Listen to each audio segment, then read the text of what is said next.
que o Pai do Senhor Jesus Cristo nos dê do saber o Espírito.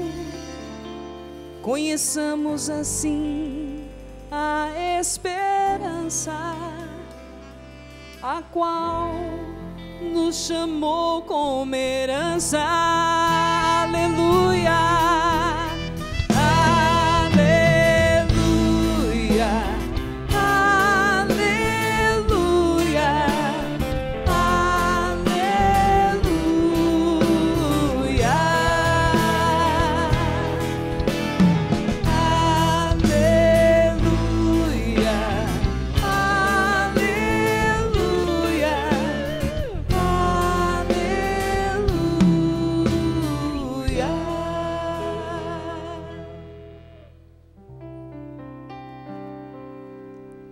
O Senhor esteja convosco. Ele está no meio de nós. Proclamação do Evangelho de nosso Senhor Jesus Cristo, segundo Marcos. Glória a vós, Senhor.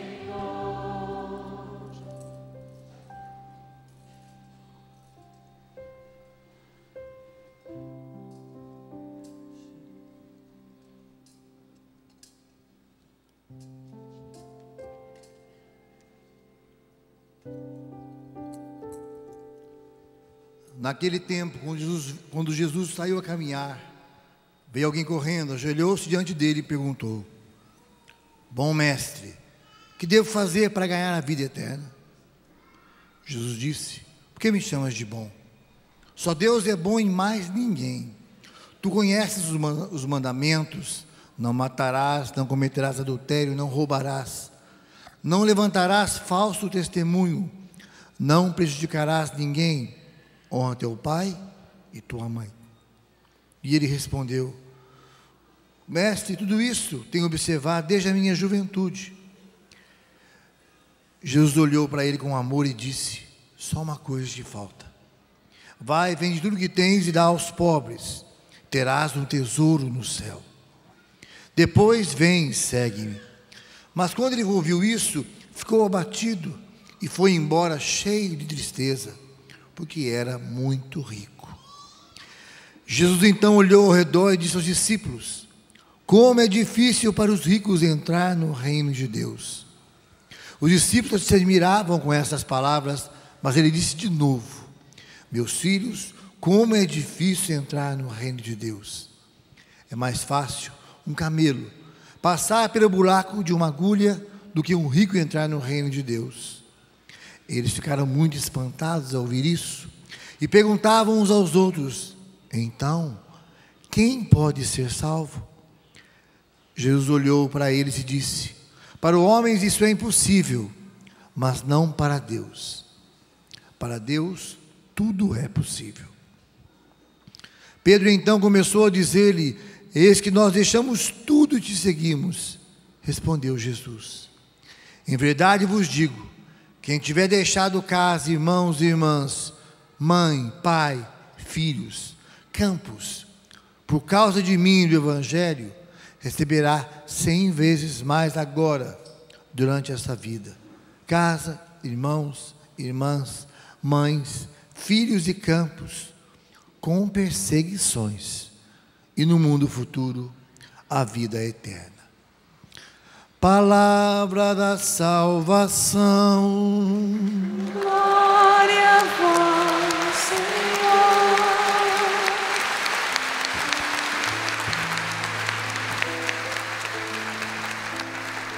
Pode se sentar. Aleluia, aleluia, aleluia, aleluia,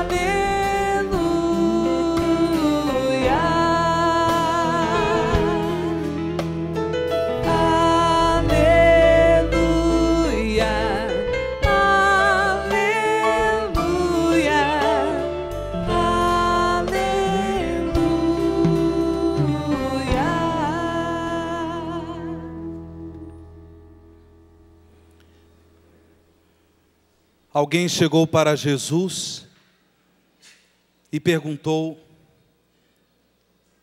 que devo fazer para ganhar a vida eterna? Meus irmãos e irmãs, de certa forma, esta pergunta, ela brota do coração de toda e qualquer pessoa humana. Todos, certamente, mais cedo ou mais tarde, se questionam a respeito da própria felicidade. Todos nós buscamos a felicidade. Nós, cristãos, sabemos que seremos plenamente felizes somente na posse da vida eterna. Mas esta pergunta que este homem faz a Jesus, de certa forma, é a pergunta que todo coração humano faz a respeito da felicidade. O que devo fazer para ser feliz? Que caminhos devo trilhar para possuir a felicidade? E Jesus, ele deixa muito claro para aquele homem que ele deveria trilhar o caminho dos mandamentos de Deus, para que ele pudesse um dia chegar à vida eterna. Ele deveria praticar, ele deveria colocar em prática na sua vida os mandamentos de Deus. Jesus disse logo em seguida: tu conheces os mandamentos: não matarás, não cometerás adultério, não roubarás, não levantarás falso testemunho, não prejudicarás ninguém, honra teu pai e tua mãe. Jesus deixa imediatamente claro que a posse da vida eterna depende da observância, da prática, da realização dos mandamentos de Deus. Mas vejam bem, o Papa João Paulo II escreveu um documento, uma encíclica, que se chama O Esplendor da Verdade, Veritatis Splendor. E nesse documento, é um documento que o Papa João Paulo II dedicou a alguns fundamentos da moral católica, da moral cristã. Neste documento, o Papa, ele faz um belíssimo comentário sobre esta passagem do Evangelho que acabamos de ouvir, deste homem rico que pergunta a Jesus a respeito da vida eterna. O que fazer para alcançar a vida eterna? Num primeiro momento, como nós ouvimos, Jesus dá como resposta o caminho dos mandamentos. E João Paulo II, neste documento, me perdoem se eu leio um trecho deste texto tão bonito, O Esplendor da Verdade, ele diz uma coisa muito interessante a respeito da prática dos mandamentos de Deus. É no número 13 do Esplendor da Verdade.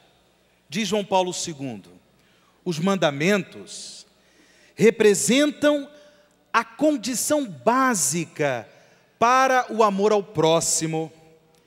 Os mandamentos são ao mesmo tempo a sua confirmação.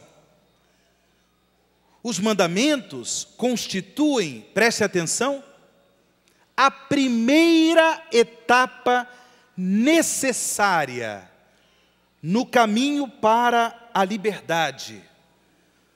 Ou seja, no caminho para a liberdade, na posse da vida eterna, a prática dos mandamentos é o início, é a primeira etapa. E aí, logo em seguida, João Paulo II cita um comentário que Santo Agostinho faz a respeito do Evangelho de São João. O que diz Santo Agostinho? Leio o que está escrito aqui em Esplendor da Verdade. A primeira liberdade, escreve Santo Agostinho, consiste em estar isento de crimes, como seja o homicídio, o adultério, a fornicação, o furto, a fraude, o sacrilégio e assim por diante. Quando alguém principia a não ter estes crimes, e nenhum cristão os deve ter, começa a levantar a cabeça para a liberdade.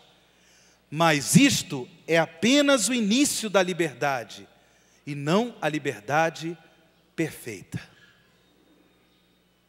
Vejam que coisa interessante, meus irmãos, o início da liberdade,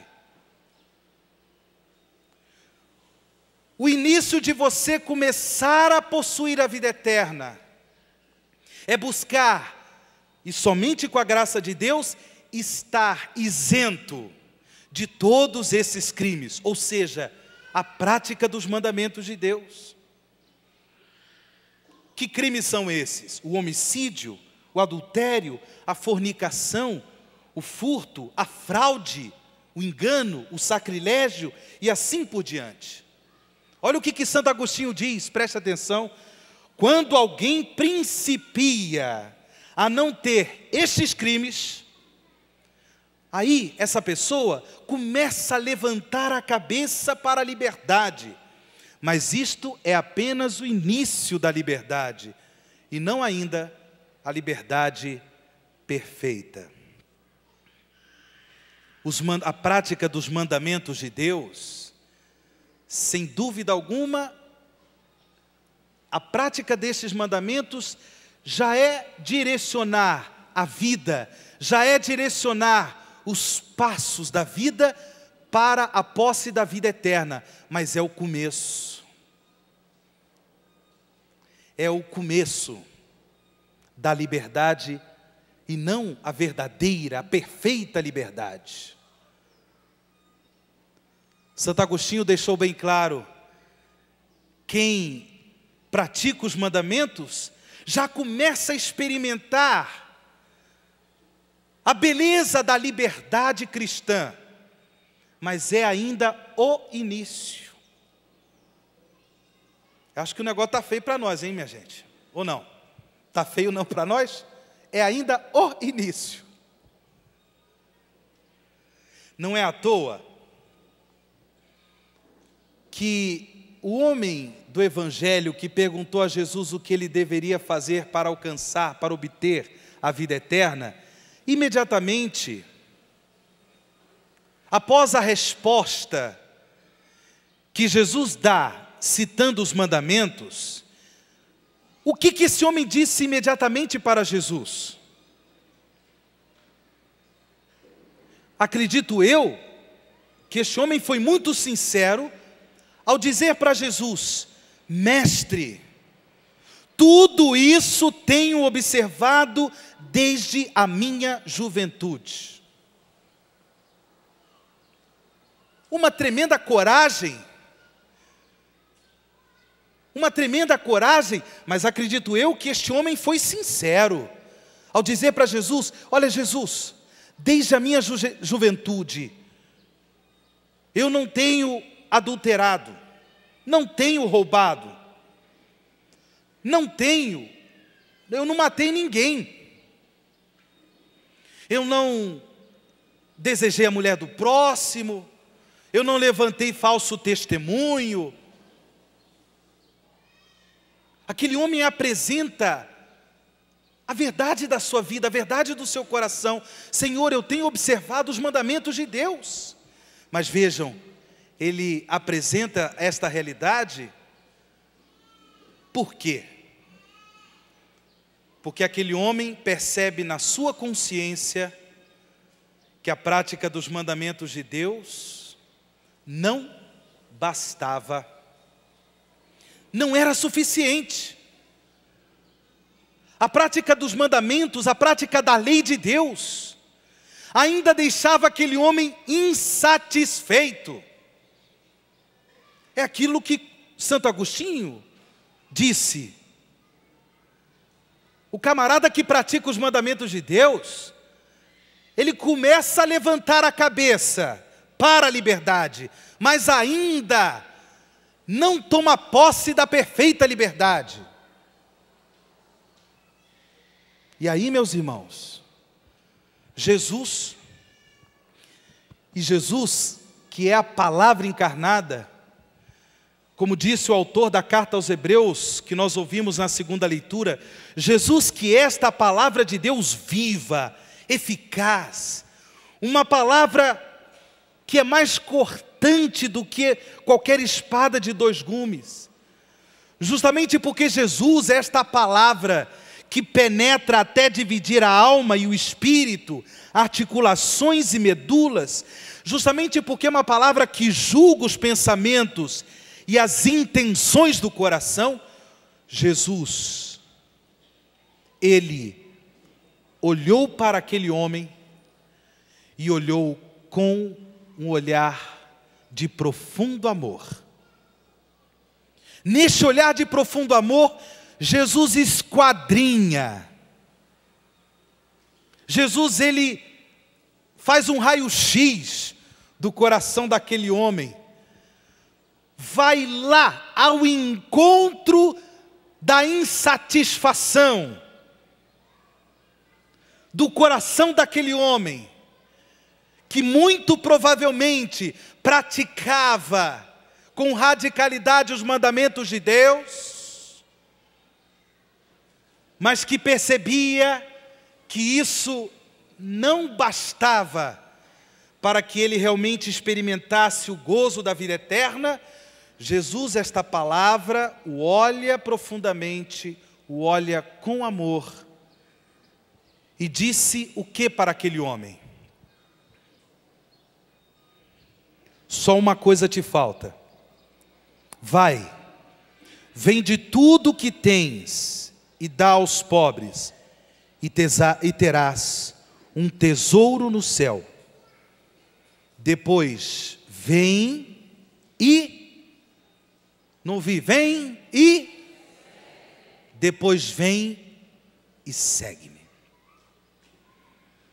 Neste momento, meus irmãos, Jesus apresenta para este homem o que ele deveria fazer para ser livre, para possuir a perfeita liberdade. Jesus aqui, ele não está fazendo uma crítica à riqueza. Ele não está fazendo uma crítica às pessoas que têm posses. Mas ele critica o quê? Ele critica que aquele homem, infelizmente, era um escravo de suas riquezas, era um escravo de suas posses. Com coerência, aquele homem desde a sua juventude procurava observar, procurava colocar em prática os mandamentos de Deus, mas ao mesmo tempo foi acumulando bens e foi se tornando escravo destes bens, foi se tornando escravo, abrindo mão da sua liberdade por causa da sua ganância, por causa do desejo desenfreado de poder, de posse, de riqueza. Jesus aqui, repito, não faz uma crítica à pessoa que é rica, mas coloca em evidência, coloca à luz qual era o real problema Qual era a causa da insatisfação daquele coração? Era a escravidão, porque aquele homem era dominado pela sua própria ganância. Por isso que a prática dos mandamentos de Deus, não bastava para que aquele homem realmente começasse a gozar das alegrias da vida eterna. O que está em jogo, meus irmãos, na pergunta daquele homem, o que devo fazer para ganhar a vida eterna? O que está em jogo é uma sede de liberdade. O que está em jogo é a vontade de ser livre. Para quê? Para fazer de si mesmo, para fazer da sua própria vida um dom de amor para a glória de Deus, um dom de amor para o amor ao próximo. Vocês sabem muito bem que todos os mandamentos da lei de Deus foram sintetizados por Jesus em 2 mandamentos. Quais são eles?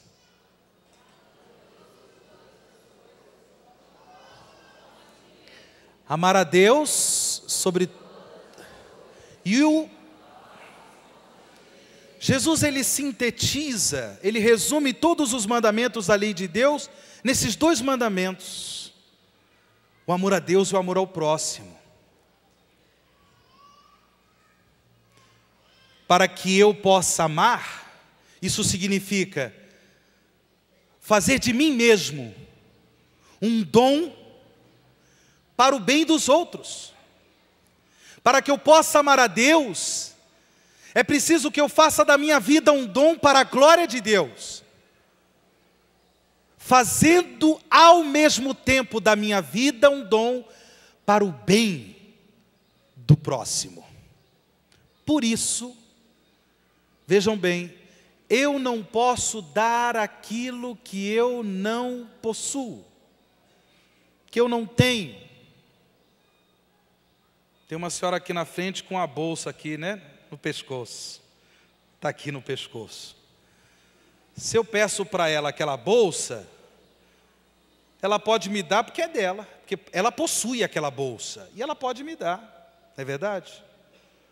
Agora, se ela não tivesse, se ela não possuísse aquela bolsa, é claro que ela não poderia me dar. Se fosse, por exemplo, de uma outra pessoa, ela iria falar para mim, olha, padre, me perdoe, mas não me pertence. Não é verdade? É de uma outra pessoa, eu não posso dar aquilo que não é meu, aquilo que eu não tenho. Quando a pessoa é escrava, o Evangelho de hoje coloca em evidência a escravidão da riqueza, a escravidão da ganância. Podia ser qualquer outro tipo de escravidão. Quando a pessoa se torna escrava, ela não pode fazer de si um dom para os outros. Não pode se doar para Deus, não pode se doar no amor ao próximo.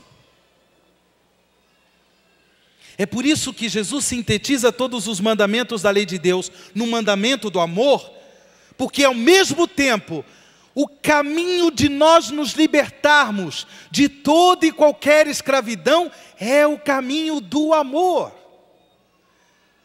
De nós começarmos a romper com todas as amarras do egoísmo, do orgulho, da prepotência, de nós começarmos a romper com toda e qualquer escravidão para fazer de nós mesmos um dom para Deus, fazer de nossa vida um dom de amor para os irmãos.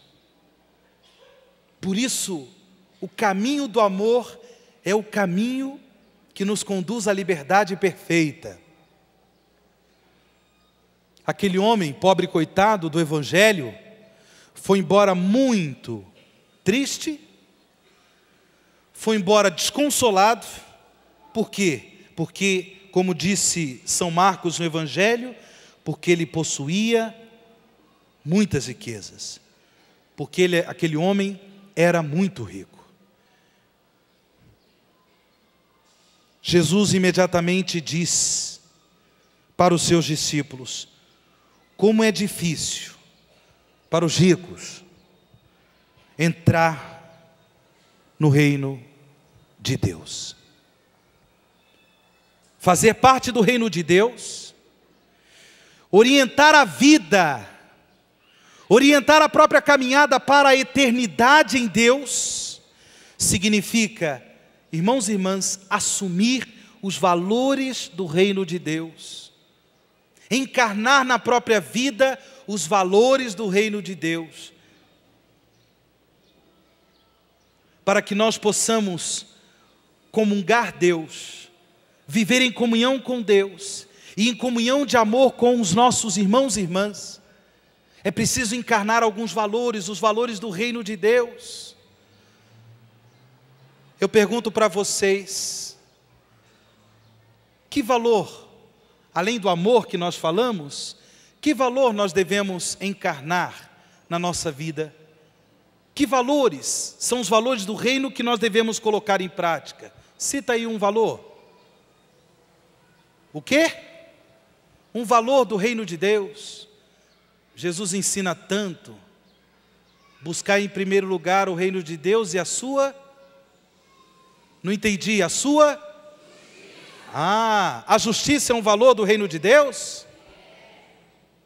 A justiça, que mais? O quê? A caridade, certo? Que mais? O perdão, a reconciliação, a paz, a paz. Que mais? Tanta coisa, não é verdade? A justiça, a reconciliação, o perdão, a paz. Tudo isso diz respeito aos valores do reino de Deus, importantíssimos para nós orientarmos nossa vida para a eternidade.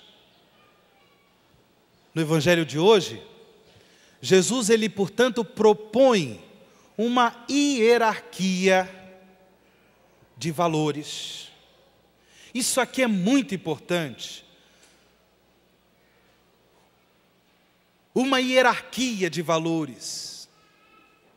No topo está o amor, que nós todos devemos buscar com avidez, com muita sede. O amor. É claro que quando nós buscamos a prática, quando nós buscamos encarnar na nossa vida os valores do reino de Deus, nós precisamos da graça de Deus. Nós precisamos do auxílio do Espírito Santo, porque sem o Espírito Santo é impossível nós colocarmos em prática os valores do reino de Deus. Nós precisamos da graça de Deus. No entanto, na primeira leitura, também o livro da sabedoria nos apresenta uma escala de valores, uma hierarquia de valores. E nessa hierarquia de valores, segundo o livro da sabedoria, qual é o primeiro valor? Vocês ouviram a primeira leitura? Qual é o primeiro valor?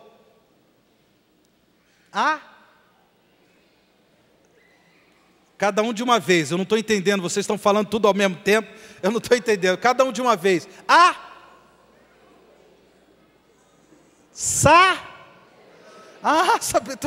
sabedoria. É o livro da sabedoria, por um acaso, a sabedoria em primeiro lugar. E o autor do livro da sabedoria coloca a sabedoria em primeiro lugar, que é mais importante do que os bens materiais, do que os tronos, do que os cetros, do que a riqueza e assim por diante, mas ele também coloca a sabedoria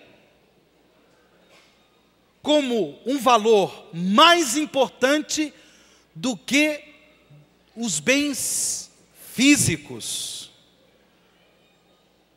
Quais são os dois bens físicos que o autor do livro da sabedoria cita? o primeiro bem físico é a saúde. E o segundo bem físico é a beleza. Saúde e beleza. O autor do livro da sabedoria deixa muito bem claro que numa escala de valores, nós que somos cristãos, devemos acima de tudo buscar o amor. E com o amor, a sabedoria, que é muito mais importante do que os bens materiais, do que a riqueza, os tronos, os cetros e assim por diante. Até porque quem de fato é sábio não passa fome. Quem é sábio não morre de fome. E além disso, ele coloca a sabedoria em primeiro lugar em relação à saúde e à beleza. É interessante que tem algumas pessoas que dizem assim: quem tem saúde tem tudo, não é verdade? O livro da sabedoria diz o seguinte: não, quem tem a sabedoria é que realmente tem tudo. Interessante que um belo dia, o rei Salomão foi visitado por Deus, e Deus pergunta a Salomão: Salomão, meu filho, porque tu és o rei de Israel, peça tudo aquilo que você quiser. E o que Salomão pediu para Deus? Sabedoria. Sabedoria. E com a sabedoria, o autor da primeira leitura, ele disse bem claro: amei a sabedoria mais que a saúde e a beleza. Eu quis possuí-la mais que a luz, pois o esplendor que dela irradia não se apaga. Todos os bens me vieram com a sabedoria. Vocês sabem que os cariocas têm fama de malandragem, né? Eu sou carioca, não é? E já conheço a fama dos cariocas, a fama da malandragem. Mas o carioca ia pedir a sabedoria. Do jeito que o bicho é malandro, o carioca ia pedir mais malandragem. Mais sabedoria, hein, carioca? Por quê? Todos os bens me vieram com a sabedoria, pois uma riqueza incalculável está nas mãos da sabedoria.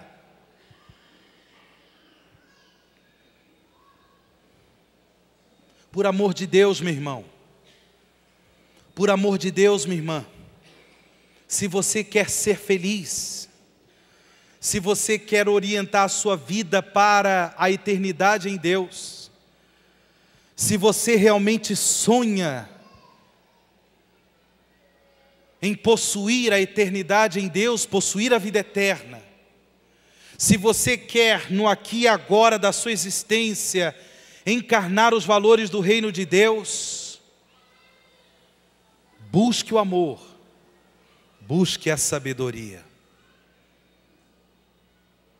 Tenha sede de amor, tenha sede de sabedoria. Essa sabedoria, ela não se aprende nos livros de ciência, mesmo sabendo que o estudo é importante. Olha aí o pessoal do Enem, hein? Vamos estudar. Mesmo sabendo que o estudo é importante, essa sabedoria, ela vem do alto, ela é dom de Deus, ela é graça que vem do Espírito de Deus. É por isso que tem irmãos e irmãs que são analfabetos, que não vão nunca enfrentar a prova do Enem, mas são mais sábios dos que fazem a prova do Enem. Por quê? Porque a sabedoria é humilde. O orgulhoso não é sábio, é prepotente. Julga ser sábio, mas não é. Você já conviveu com gente que se acha sábia? ela tem orgulho da sabedoria dela. Meu Deus!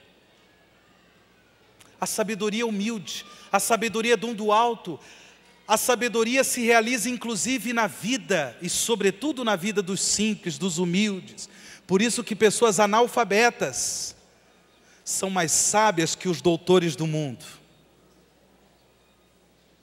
Porque encarnam em suas vidas os valores do reino de Deus.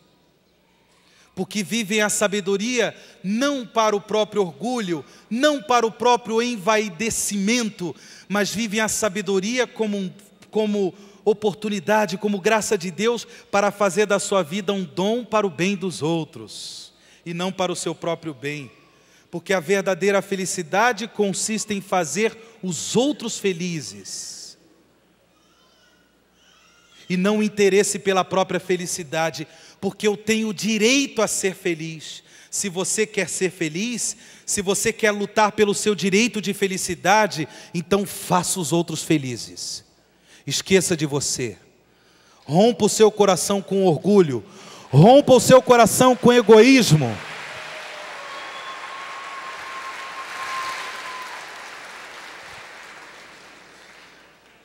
É claro, meus irmãos, que tanto a saúde como a beleza são bens que não devem ser desprezados. Se você se sente uma pessoa bela, é claro que a partir de agora você não vai se maltratar porque você é bela. Saúde e beleza são bens que não devem ser desprezados, de modo nenhum. Devemos cuidar da nossa saúde, devemos também cuidar da nossa beleza. Porém, a sabedoria em primeiro lugar. É o dom porque a saúde e a beleza são bens que não me orientam necessariamente para a vida eterna, mas o dom da sabedoria, sim. Esse dom que vem do alto me orienta para a vida eterna. Neste acampamento, é para artistas esse acampamento? Neste acampamento para artistas, fico muito contente de que a beleza vem à tona nesta primeira leitura.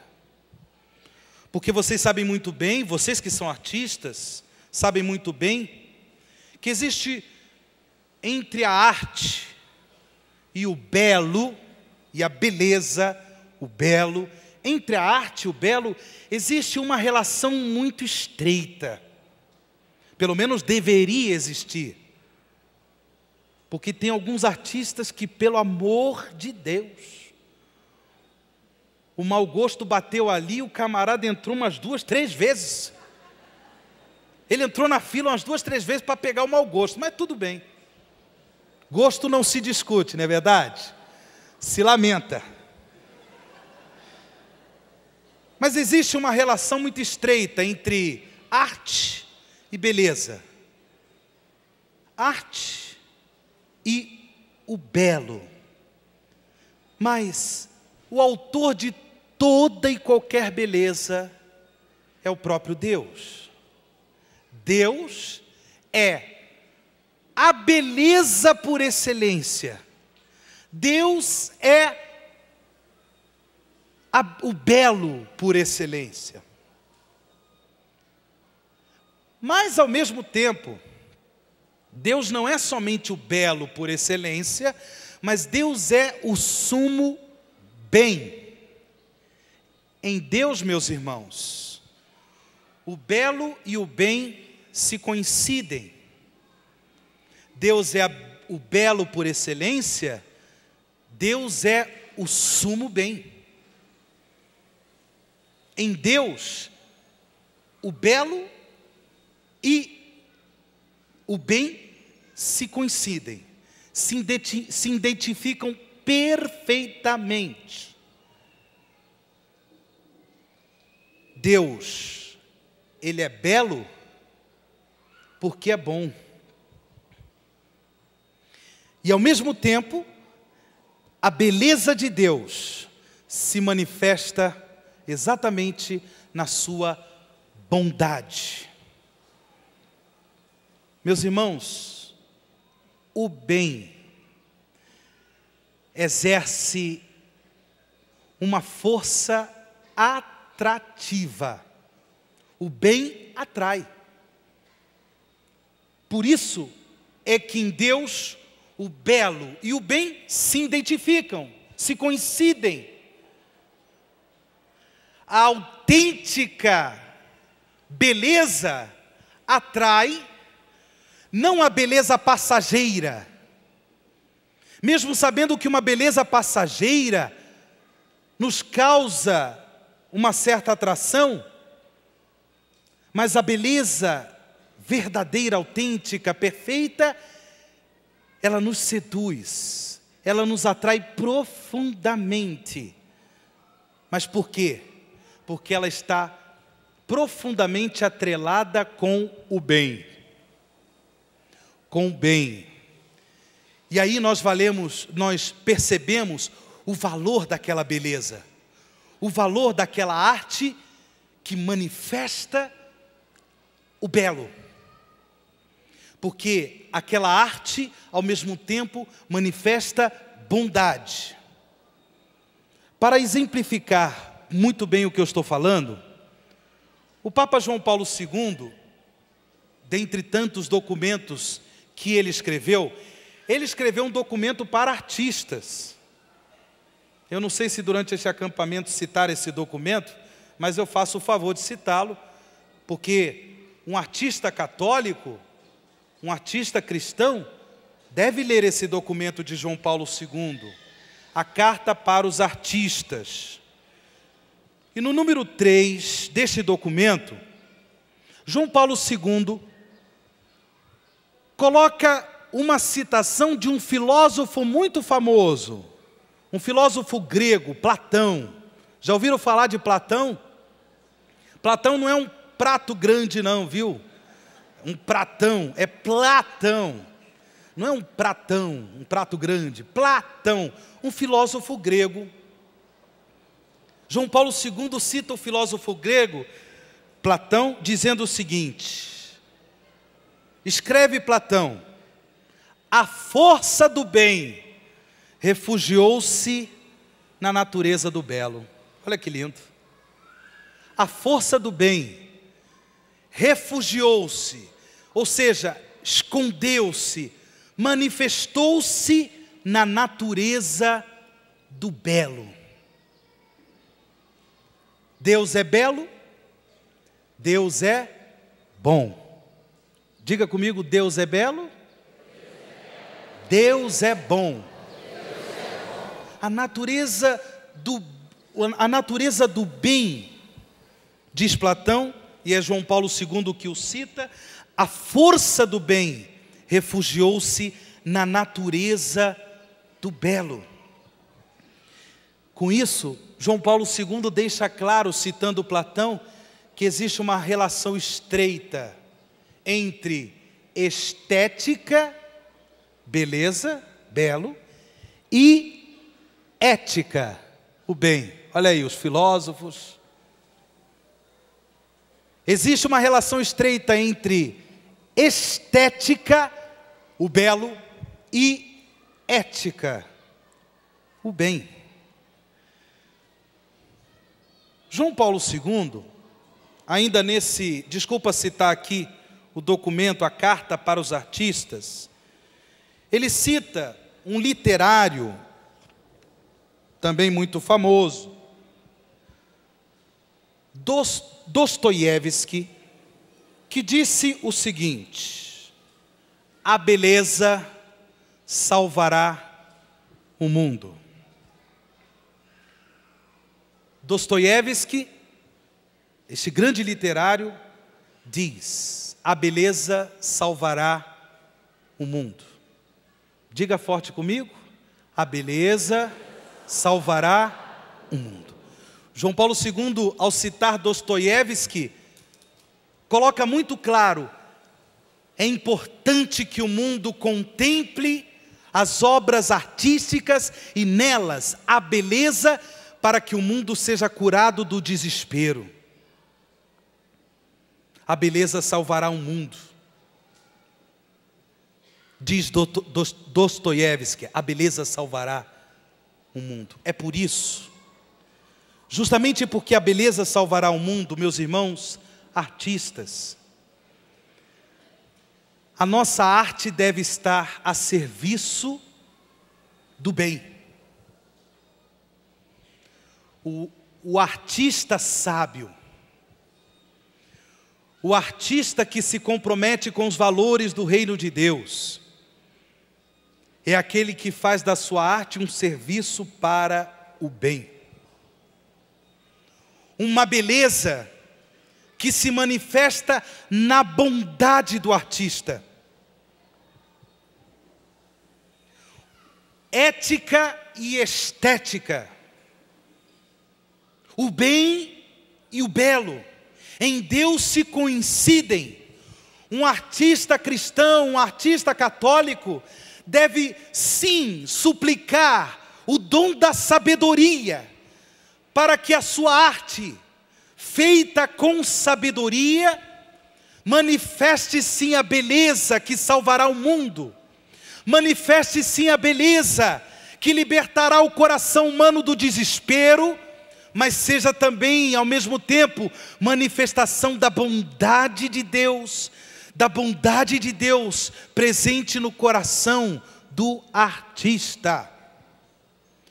Por isso que o artista cristão, isso qualquer artista, não pode comprometer a sua vida com o mal, não pode comprometer a sua vida com o pecado, não pode, o verdadeiro artista, não pode achar que na vida cristã basta colocar em prática alguns mandamentos da lei de Deus. Nós vimos que aquele homem rico, na sua coerência, praticava todos os mandamentos de Deus, mas era um frustrado, era um insatisfeito. Ele percebia que a sua vida ainda não estava plenamente orientada para a vida eterna em Deus, porque ele era escravo da riqueza. Eu pergunto para você, artista, olhe para o seu coração. Existe escravidão aí dentro do seu coração? Você ainda está escravo de alguma coisa? Busque, suplique ao Espírito de Deus a sabedoria, para que, encarnando os valores do reino de Deus, a sua arte esteja a serviço do bem e possa realmente atrair muitas pessoas para o belo que é Deus, para o belo que é Deus. Eu invoco nesta Santa Missa, ao celebrar com vocês, meus irmãos e irmãs, este dia do Senhor, eu invoco o espírito de sabedoria aos nossos artistas, para que a sua arte esteja comprometida com o bem, e não somente com o belo. Quando a arte se compromete com o belo, sem se comprometer com o bem, aí vira arte de mau gosto. Aí leva as pessoas para o desespero. Eu peço perdão para vocês, se a minha homilia foi muito, sei lá, muito lá em cima, né? Muito catequética. Peço perdão a vocês, se eu falei alguma coisa que incomodou, mas não foi eu não, foi o Espírito do Senhor.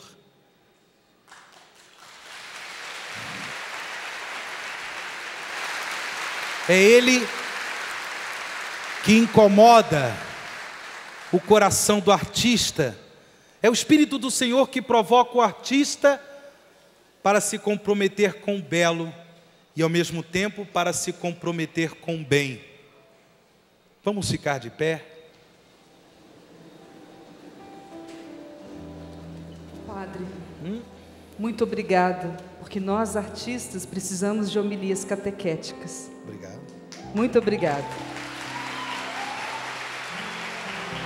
Porque nos ensinam que nós precisamos mergulhar, ir a fundo na nossa fé, na nossa doutrina, nos ensinamentos, e buscar do Espírito Santo de Deus toda essa sabedoria.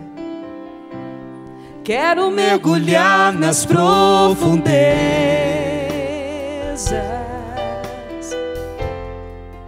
do Espírito de Deus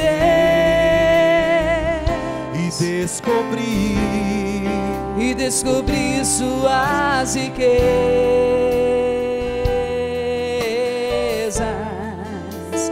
em meu coração. Descobrir suas riquezas e descobrir suas riquezas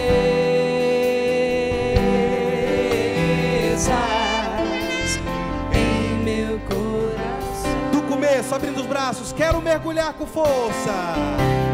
Quero mergulhar nas profundezas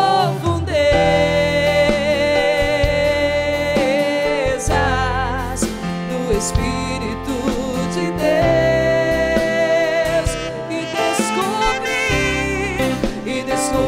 Suas riquezas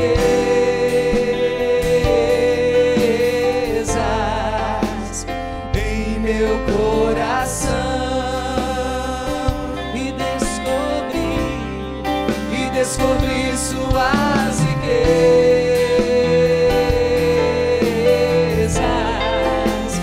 em meu coração. É tão lindo.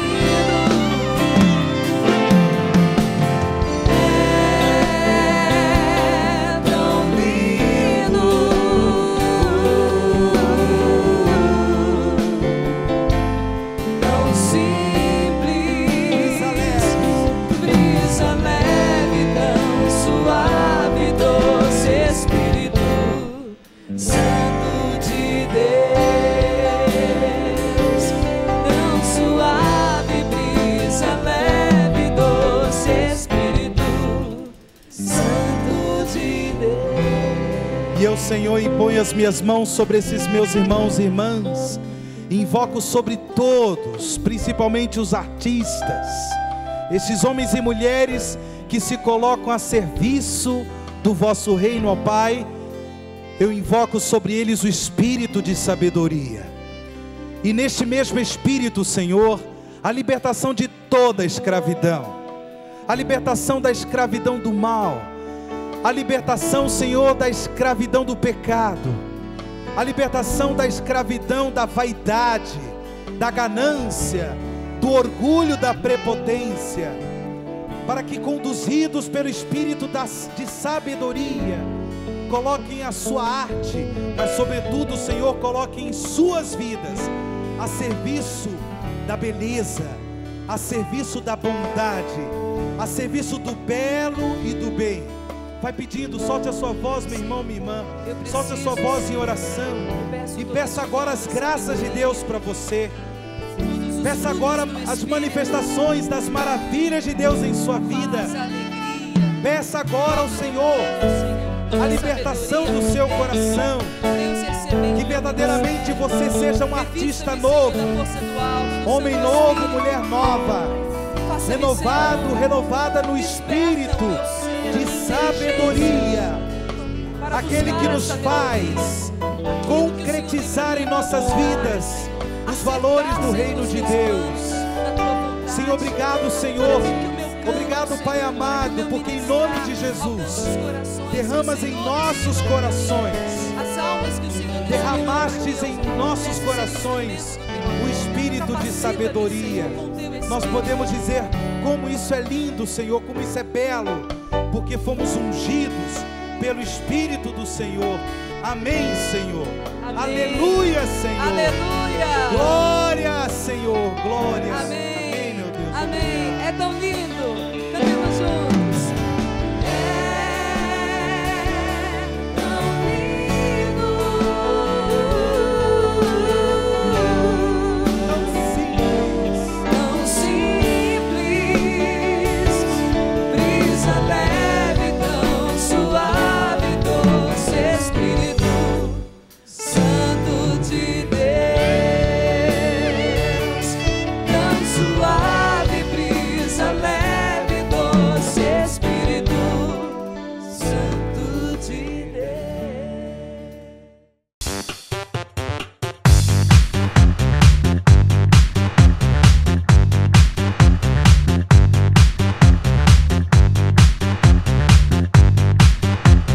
cançãonovaplay.com. Assine já!